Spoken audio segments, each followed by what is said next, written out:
This movie was just a clusterfuck of bad, stupid decisions.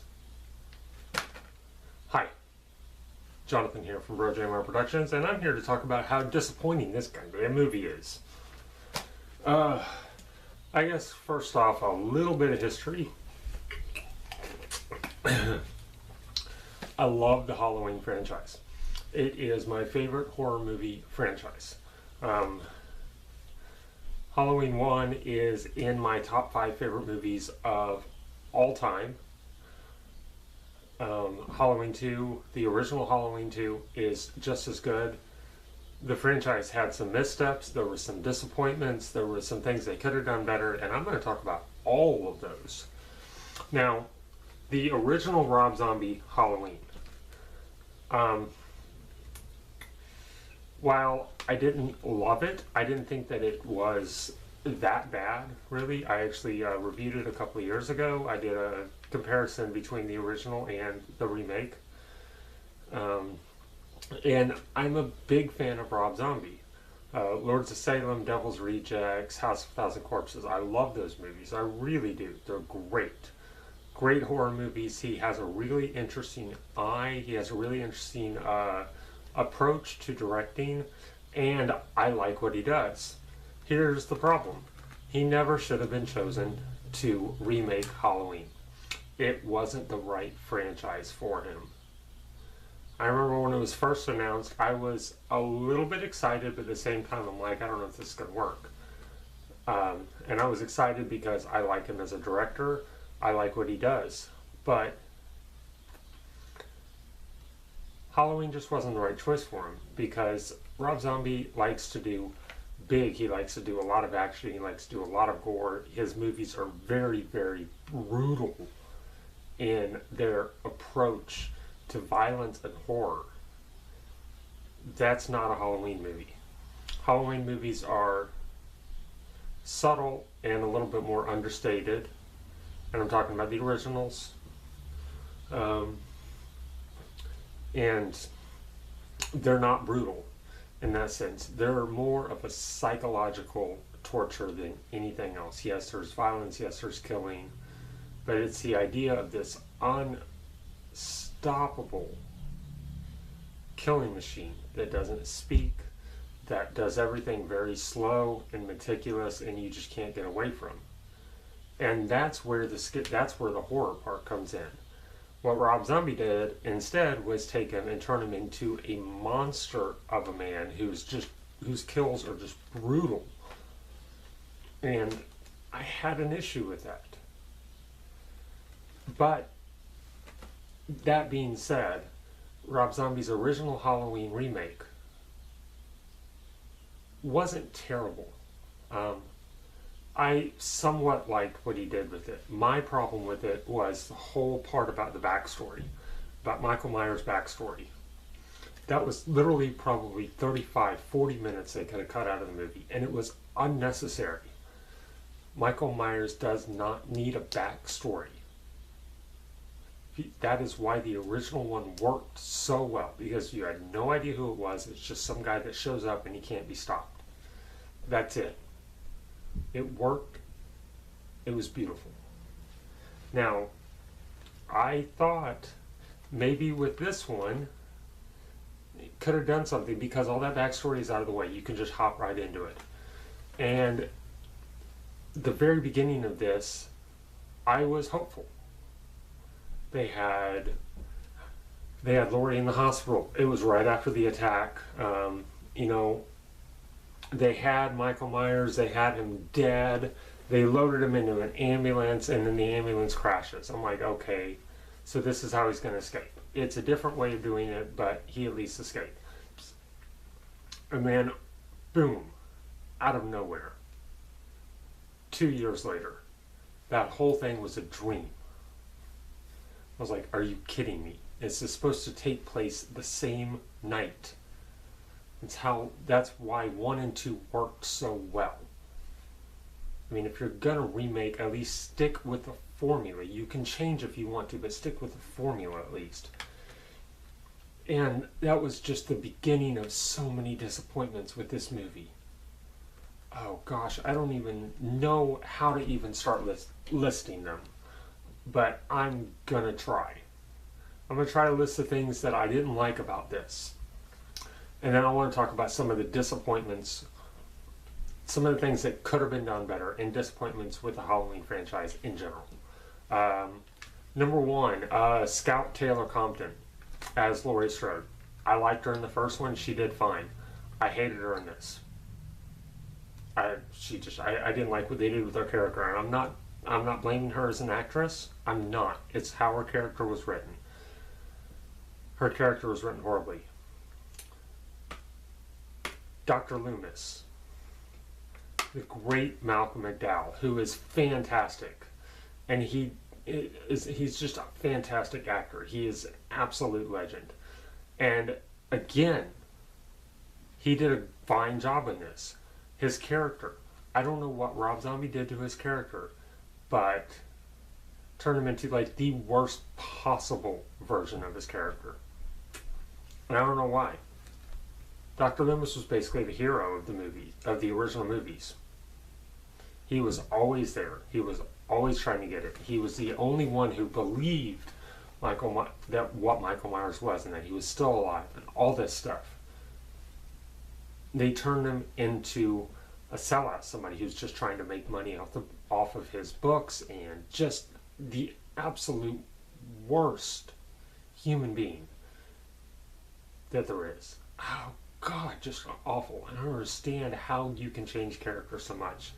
And that's the main thing. All the characters are changed so drastically that you barely even recognize this as a Halloween movie. I've already mentioned Laurie Strode. They changed her character, but they turned her into some sort of weird, like, goth Satan worshiper chick. She actually had 666 spray painted in her room. You know, she had a picture up of Charles Manson. Like, that, this is not what her character would be after going through this kind of stuff. Her friend Annie is still alive, and that was cool. I didn't mind her as much. I didn't mind her character as much, but again, I had no real comparison for that, because in the original movies, Annie was kind of a throwaway character who didn't survive the first one, so she wasn't alive for the second one, but played by Danielle Harris, who did a great job. And I'm going to talk more about Danielle Harris later. The main person, the only real person who was the same was Sheriff Brackett. His character was pretty much the same, and I liked that. It was a sense of consistency. The storyline for this, oh geez, I don't even know what they were thinking with this one.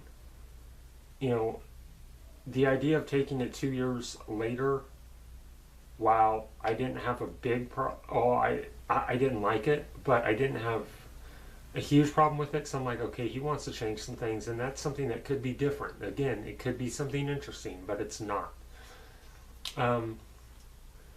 Laurie is having all these psychological issues. She's having these hallucinations and these flashbacks, which if they had cut every single one of those hallucinations out of this movie, it might have been somewhat okay. But there was so many of them. There was flashbacks with young Michael Myers and his mother. There was this whole thing about her being an angel and this white horse, and they changed Laurie's character's name to Angel. Why would you do that? Like, why? But they did bring up that she is Michael Myers' sister, and they brought that up in this one, which was okay. I mean, that's something we find out in the original franchise, even though we don't find out about it till much later. We don't really find out about it and get confirmation for it till Halloween H2O, the return when Jamie Lee Curtis returns to the role. And that's fine. I mean, it's part of lore that Laurie Strode is Michael Myers' sister. And that was okay for them to bring it up in this one. I didn't like how they had it revealed, though. They had it revealed through Dr. Loomis' book. He's the one that put it out. Again, that's such a break for his character. That's not what he would do. His whole thing was to protect Laurie, not to make a profit off of her. and it was terrible. Oh, it was so terrible. Um, let's talk about Michael Myers in this one. Now, I liked the look that Rob Zombie gave Michael Myers in the first one, and that somewhat can. Well, actually, no. You know what? I'm going to take that back. It really doesn't. In the first one, I really liked his look. I liked the look of the mask. It's not the same, but it looked different. It looked rougher. It looked a little bit more grizzled, and I actually really liked it. I like how in Rob Zombie's first one, they explain how he gets the boiler suit. Um, but in this one, he doesn't have any of that. He's wearing an overcoat with a hood, and he doesn't have his mask on for probably 80% of the movie. I didn't like that. You're not supposed to see Michael Myers' face.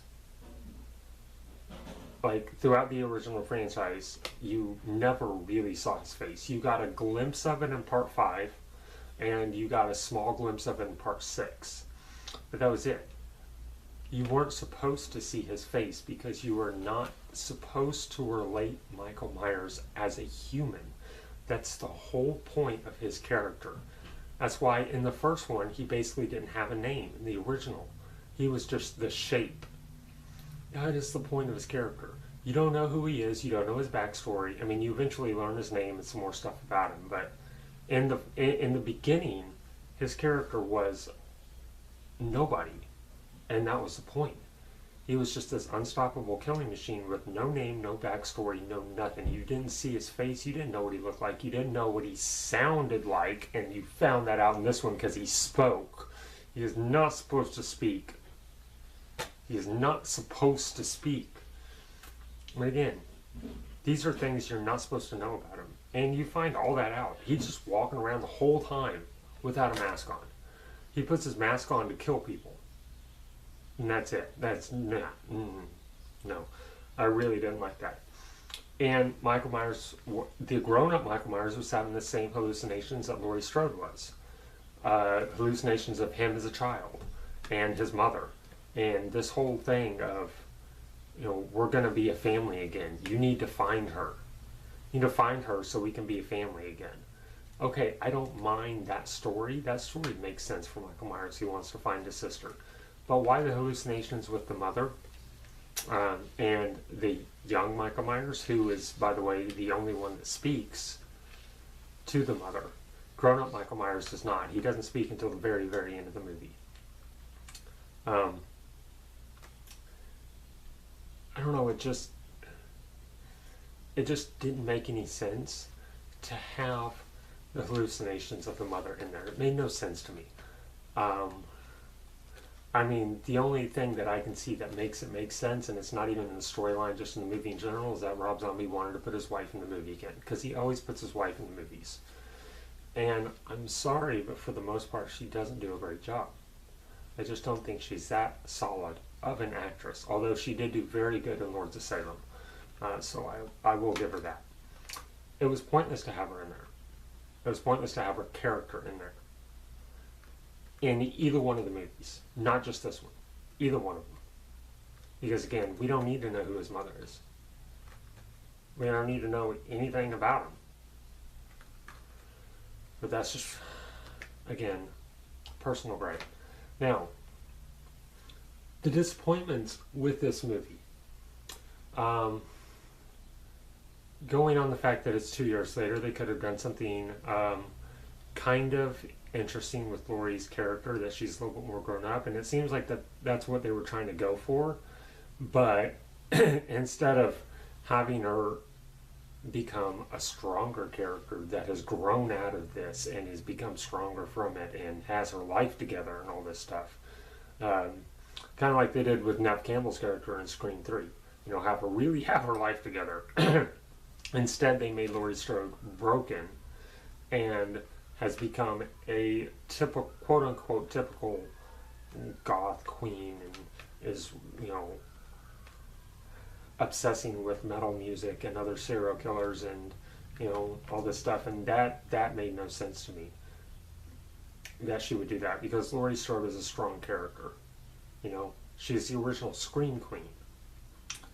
And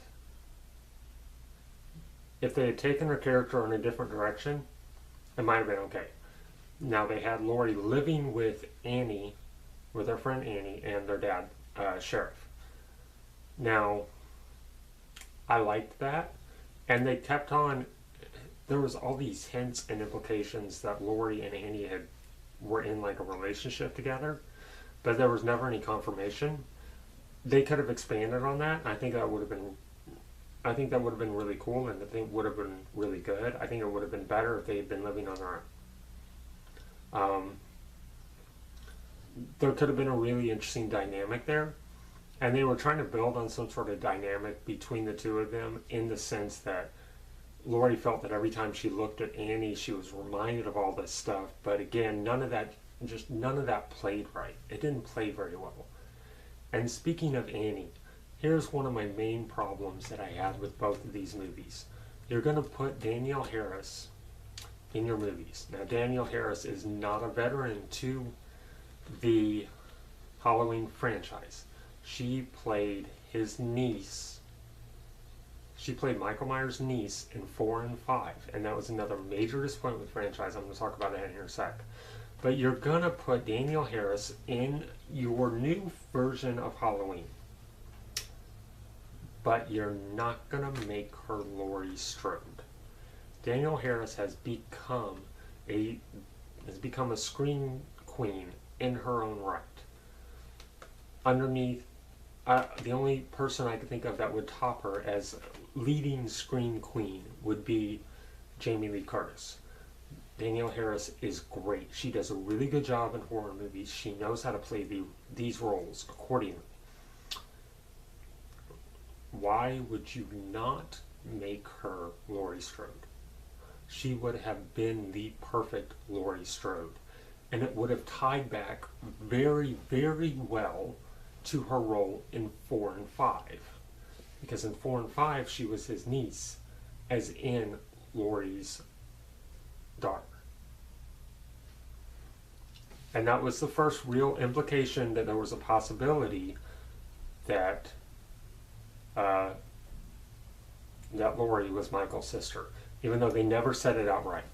Because they never said in those that she was Laurie's daughter. You find that out later. So why would Rob Zombie, why would you not make Danielle Harris Laurie Strode? She would have been perfect for the role, and it would have been so much better. Even though I don't know that she could have helped this clusterfuck of a movie. Speaking of Danielle Harris, I know I'm getting off of the actual movie review of this right now, because I pretty much said everything that I can about this. It's awful. It really is. There's only one more thing I have to say, and it's about the ending, and I'm going to get to it. But I just wanted to take a little break and talk about some of the disappointments of the Halloween franchise in general. So this video might be a little bit longer.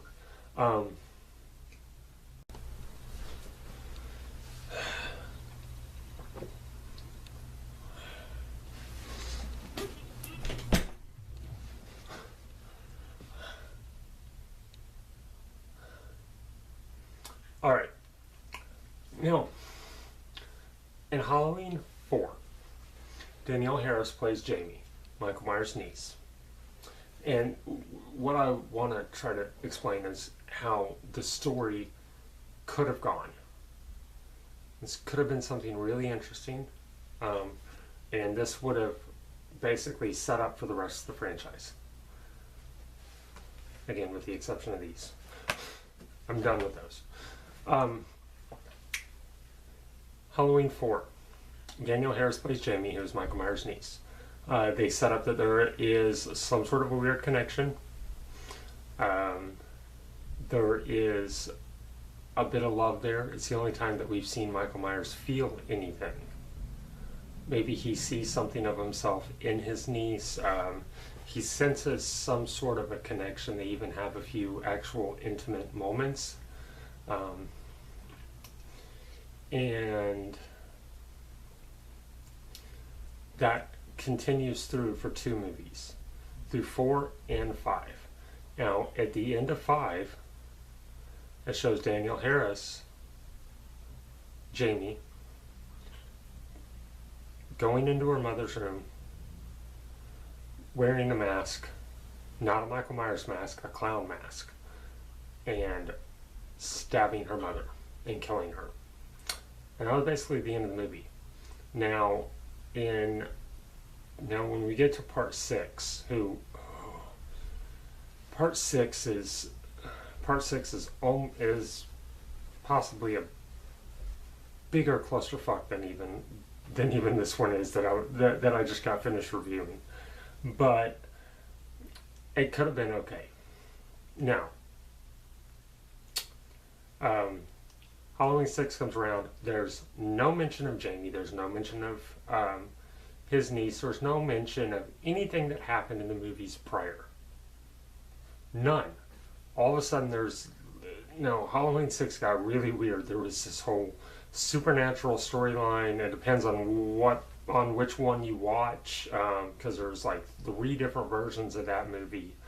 I actually have both of them. I actually have a chance to see the producer's cut of that movie. I still haven't watched it yet. But there's this whole supernatural element storyline in it with this whole the Thorn Society and all this weird stuff. And it's the movie that in a lot of ways ruined the legacy of Michael Myers as the Shape, because in that movie he was actually a product of dark magic. Now let that sink in. He was a product of dark magic. Through ritual and sacrifice he was created, and that's why he is unstoppable. That's why he's basically unable to be killed. And it was terrible. Also, he gets killed by Paul Rudd. Yeah. It was bullshit.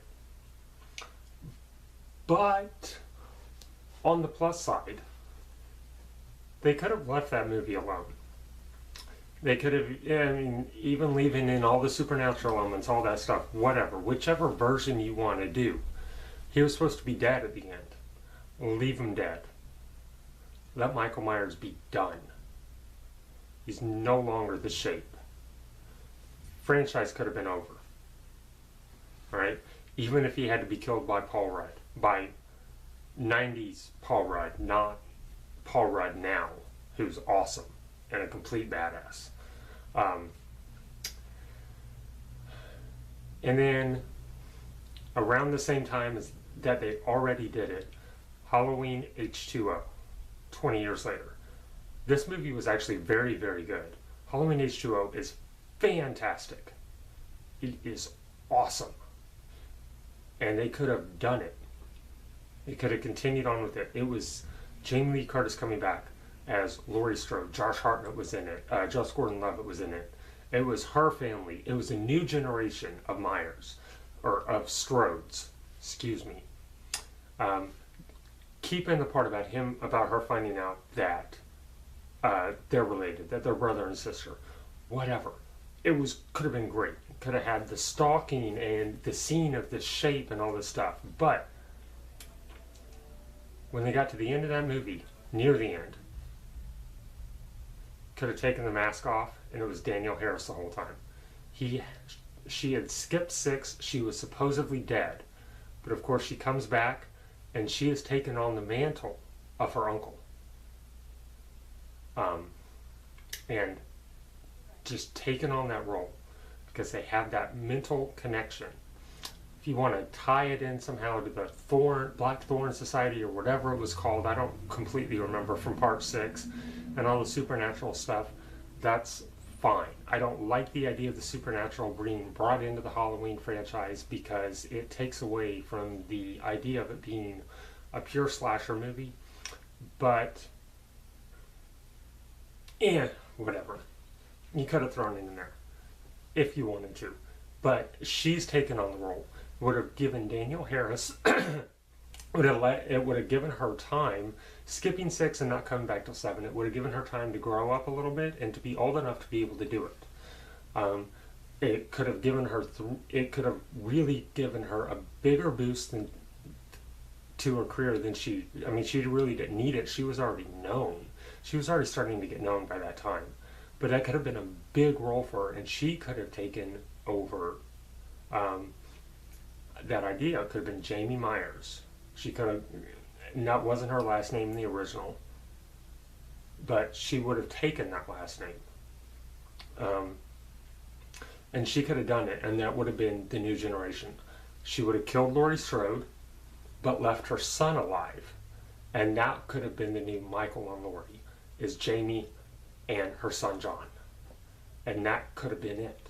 That could have been the new rivalry, going back and forth for another couple of movies, which they continued the franchise after Halloween H2O, but they just started getting ridiculous. That was a franchise that needed an infusion of new blood, and that was part of the reason why the franchise got stale. It's because it was still Michael Myers. It had been going on for so long, and it just started getting ridiculous. Inject Daniel Harris into that role instead, and get rid of Michael Myers and get rid of Laurie Strode. Start over, a new generation, a new family, new haunts, and having a female as the main protagonist could have been really interesting. It could have been a different way to approach things. Plus, she could have taken out the mask. It wouldn't have been a problem because we had already seen her face. We already knew what her face looked like. She wouldn't have had to have the mask, but she would have worn it because she needed to. This could have been the idea of living up to your family's legacy, specifically her uncle, because for some reason she had that same psychotic break that he did, and that could have been great. That is my biggest disappointment with the whole franchise, is Daniel Harris had said they just threw her character away. They threw the whole idea of it away when it could have been something really great.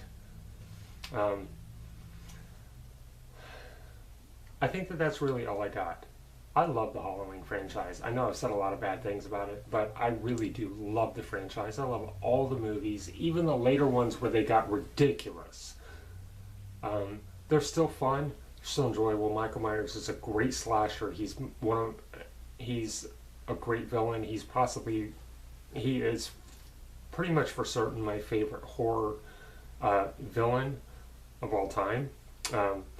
He's just so good. It's such a well-written character. It's interesting. And the Rob Zombie version of Halloween 2 is a piece of crap. I'm never going to watch it again. It was painful to watch. And by the way, they killed Laurie Strode at the end. Bullshit.